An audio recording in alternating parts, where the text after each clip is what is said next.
You are now entering a doorway that was never meant to be found. A frequency between logic and fear, static and memory, truth and illusion.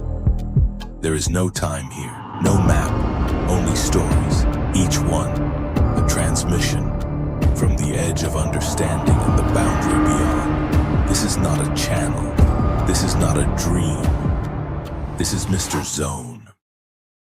You're listening to Mr. Zone, where logic ends and shadows begin.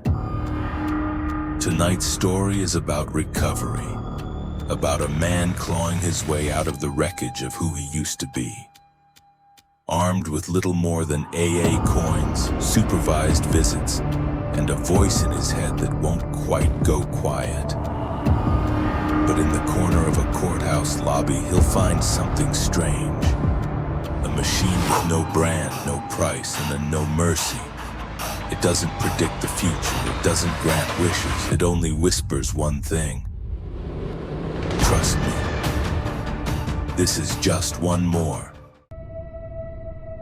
Mark Weller had done things he wasn't proud of. Not the loud things, the quiet ones, the kind that echo, missed pickups, broken promises, his daughter's birthday party forgotten mid-relapse. But that was 6 months ago. Now he was clean. On paper anyway. This was his third supervised visit. One more without incident, and they'd talk about partial custody. Real time with Ella. Real mornings. Real meaning. He was early, coffee in hand, a breath mint tucked behind his tongue, button-up shirt, slacks, eye drops, everything clean. That's when he saw it. In the corner of the courthouse lobby next to a flickering snack machine. Something older, stranger, dusty. A vending machine, black metal, silent and empty. No snacks, no branding, just one red button and a paper slot beneath it. Above the button, a flickering sign read, "Just one more." He looked around. No one else noticed it. He pressed the button. It clunked, hissed, and out dropped a slip of paper. "Don't talk about the dog." Weird. He stuffed it in his pocket and forgot about it. Until Ella came running down the hall and blurted, "Where's Pickles?" Pickles, the family dog, had been put down 2 weeks ago. He wasn't sure if she knew. He hesitated, then smiled. "I think she's with your mom." She didn't cry. She just nodded and moved on. He blinked, then reached for the slip again, stared at it like it had just whispered in his ear. He started using the machine before every visit. One press, one message, one edge. Something to give him a leg up. Bring gum. Compliment her dress. Ask her about the model rocket.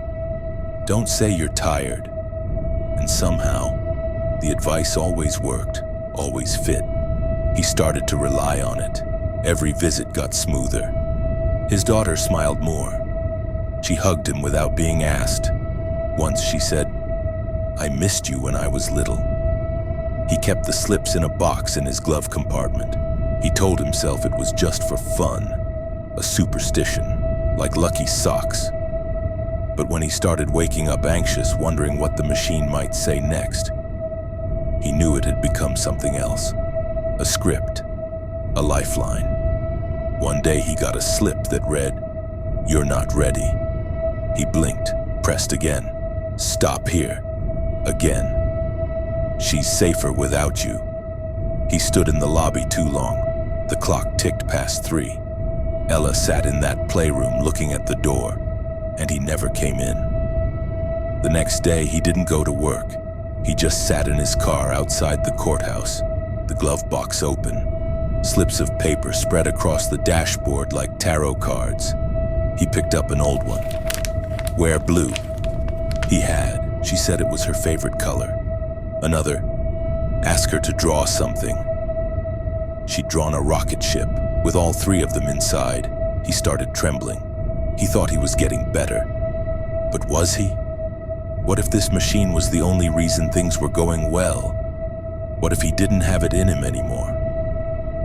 He drove around the block 5 times, then parked across the street and stayed all night.